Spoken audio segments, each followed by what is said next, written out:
El tema de la ética y el medio ambiente. Tradicionalmente, el tema de la ética no ha estado ligado a los aspectos referentes a la naturaleza y el medio ambiente.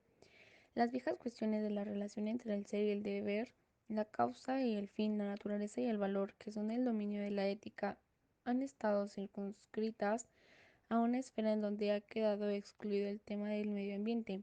Y solo hasta décadas muy recientes este tema ha pasado a tener una preocupación ética notable, salvo el caso de la medicina que ha tenido una tradición en el asunto desde la antigüedad. Ninguna ética anterior hubo de tener en cuenta las condiciones globales de la vida humana ni el futuro remoto, más aún la existencia misma de la especie.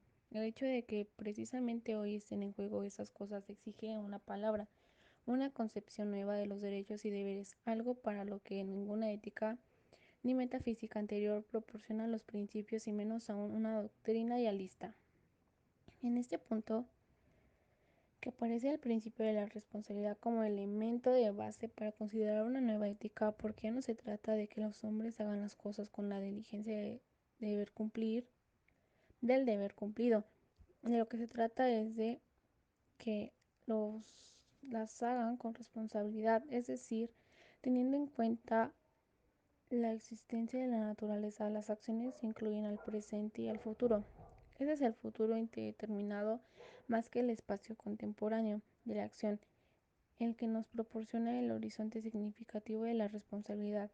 Esto exige una nueva clase de imperativos éticos. En principio, la moral tendrá entonces que invadir la esfera de la producción económica, de la que anteriormente se mantuvo alejada, y habrá de hacerlo de la forma política pública. De hecho, la esencia modificada de la acción humana modifica la escena básica de la política.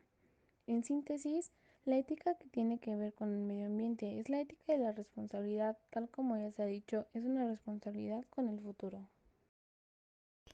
Empezamos de un siglo y como en todo comienzo de época, buscamos renovar nuestras ilusiones, despertar propósitos que pertenecen ocultos, abrirnos a nuevas fuentes de esperanza por venir nuevo e incierto que parece que se descubriría por el paso de una fecha a otra. Este sentimiento de esperanza y de cambio que existía en cada uno de nosotros y lo percibimos de manera individual es en gran medida algo generalizado, porque generalizados son algunos problemas que afectan al conjunto de la sociedad. Uno de estos problemas tiene que ver con el tema de la conducta humana, aquello que pertenece al campo de la ética. Michan de 1996. Y por consiguiente involucra el dominio de nuestras relaciones consigo mismo y con los demás seres humanos. Por esto es solo una parte del problema ético. Hemos cambiado el medio ambiente de manera radical en los últimos 50 años, al punto de poner en peligro la existencia de la vida sobre la Tierra. Y esto también ha pasado a ser motivo de preocupación ética. Vamos a referirnos brevemente a los aspectos que relacionan al medio ambiente con la ciencia y tecnología desde una perspectiva ética, así como el papel de una educación en valores sobre el tema ambiental, de tal forma que se puedan extraer algunos elementos para hacer de esta nueva época que empieza, como lo hemos dicho al principio, el momento de nuevas esperanzas por un porvenir ético más humano y por consiguiente más acorde a la biosfera. Bueno, seguimos con antecedentes históricos.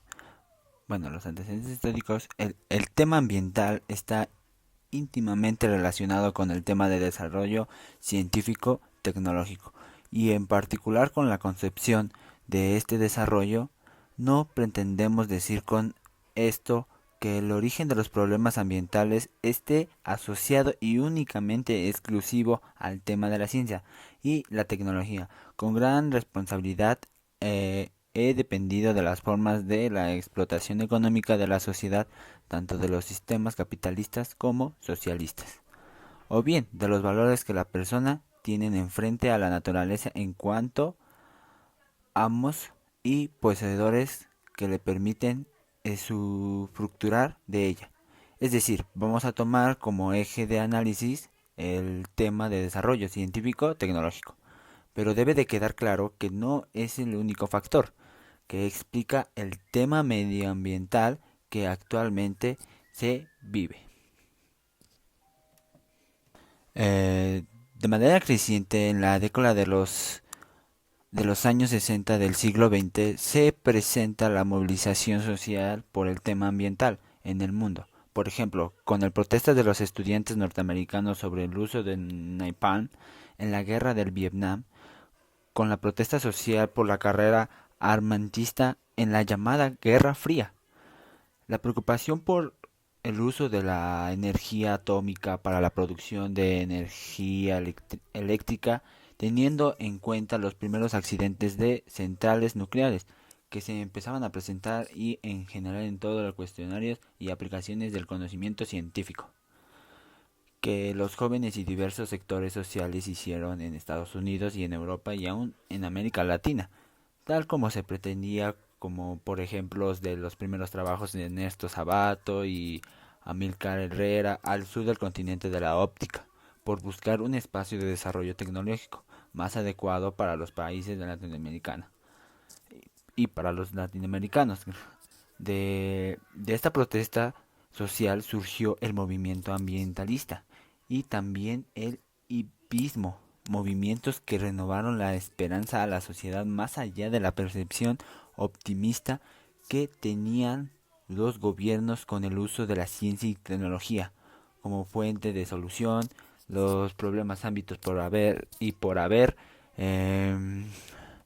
Como se sabe, este optimismo estaba asociado a una concepción política sobre el desarrollo científico y tecnológico, su concepción que consistía con proclamar por una autonomía de la ciencia y tecnología y con respecto con la interferencia social y política de los gobiernos, lo que se traducía como un apoyo incondicional, ya que algunos de los resultados por estas formas de conocimiento generaban tal intenso optimismo, son expresiones de este punto. Favor, los primeros ordenadores electrónicos y etcétera. Los primeros ordenadores que se hicieron fueron en 1946, los primeros trasplantes de órganos con la tecnología de ordenadores electrónicos, ya que con eso se utilizaron los primeros trasplantes de órganos de riñón en 1950, los primeros usos de la energía nuclear para el transporte y así la invención de la píldora anticonceptiva también usada en 1955 por López Cerezo 2000.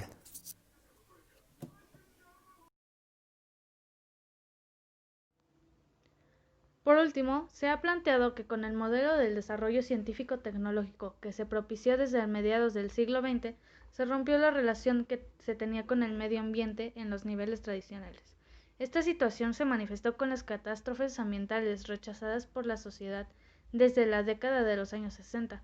Frente a esto, hemos encontrado que una posibilidad de continuar con el avance del conocimiento, disminuyendo los efectos negativos sobre el medio ambiente, reside en la participación de las personas en procesos sociales que permitían cuestionar el tipo de ciencia y la tecnología que se realizaba, y que los gobiernos creen políticas públicas de ciencia y tecnología más acordes con las necesidades de una sociedad, una de cuyas necesidades es la protección del medio ambiente. El tema de la participación social debe ser un objetivo de las sociedades democráticas. De otro lado, hay que promover formas de construcción de una actividad científica que incluya el análisis de los problemas ambientales de carácter global. Cuando se trata de procesos en donde las decisiones se encuentran de cara a grandes incertidumbres como por ejemplo la desaparición de un ecosistema o incluso civilizaciones enteras o del planeta mismo. Pero bueno, en segundo lugar, hemos hablado de la responsabilidad como principio de acción y ha sido planteado como el elemento de base de una nueva ética. En este sentido, debemos continuar trabajando sobre el principio del siglo XXI. Sin ello, nos lleve a un tipo de quietismo con el medio ambiente. El principio de responsabilidad debe ser un punto de partida. Debe ser una fuerza de saber previo, un a priori, que nos debe llevar a proceder con cautela sobre el medio ambiente. Y este punto, uno de los elementos que puede hacernos retomar su capacidad debe ser la responsabilidad frente al tema de la diversidad y la vida. Finalmente, debemos continuar extendiendo la educación en valores morales, involucrando en ella al tema del medio ambiente y por consiguiente al concepto de desarrollo sostenible que constituye el eje fundamental de análisis de la problemática ambiental. Recordemos que se trata del desarrollo que es capaz de no comprometer la capacidad de las futuras generaciones de atender sus necesidades. La palabra desarrollo expresa un compromiso de equidad con los pueblos y las comunidades más pobres. El adjetivo sostenible implica perdurar, lo cual es otra dimensión de la equidad. Se observa que no se dice crecimiento sostenible, ya que el crecimiento se mide en una función de la renta nacional. En cambio, el desarrollo implica algo más amplio, una noción de bienestar que reconoce componentes monetarios. Es probablemente que la gente del futuro sea más rica, pero heredarán un ambiente más degradado. En este sentido, la idea de equidad intergeneracional como la base del concepto de sostenibilidad se convierte en sí en un concepto básicamente ético, ya que se busca no comprometer la capacidad medioambiental de las futuras generaciones.